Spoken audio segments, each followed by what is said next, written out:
ಪ್ರಯೋಗಶಾಲಾ ತಾಪಮಾಪಕ ಇದು ಮೋಹರು ಮಾಡಿದ ಉದ್ದವಾದ ಕಿರಿದಾದ ಏಕರೂಪದ ಗಾಜಿನ ಕೊಳವೆಯನ್ನು ಹೊಂದಿದೆ. ಕೊಳವೆಯ ಒಂದು ತುದಿಯಲ್ಲಿ ಒಂದು ದ್ರವವನ್ನು ಹೊಂದಿರುವ ಬುರುಡೆ ಇದೆ.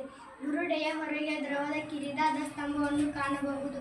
ಕೊಳವೆಯ ಉದ್ದಕ್ಕೂ ಸೆಲ್ಸಿಯಸ್ ಮಾಪನವನ್ನು ಗುರುತಿಸಲಾಗಿದೆ. ತಾಪದಲ್ಲಿನ ಬದಲಾವಣೆಯೊಂದಿಗೆ ದ್ರವವು ಸ್ತಂಭದೊಳಗೆ ಏರುತ್ತದೆ ಅಥವಾ ಇಳಿಯುತ್ತದೆ.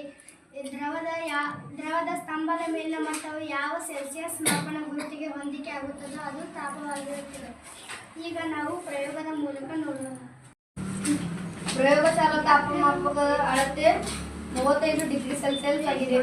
ಇದು ಎ ಗ್ಲಾಸಿನ ನೀರಿನ ತಾಪವನ್ನು ಅಳೆಯೋಣ.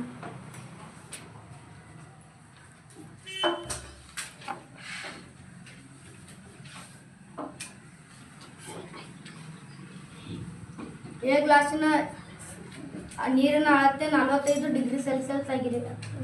ಈಗ ಬಿ ಗ್ಲಾಸಿನ ನೀರಿನ ಅಳತೆಯನ್ನು ನೋಡೋಣ.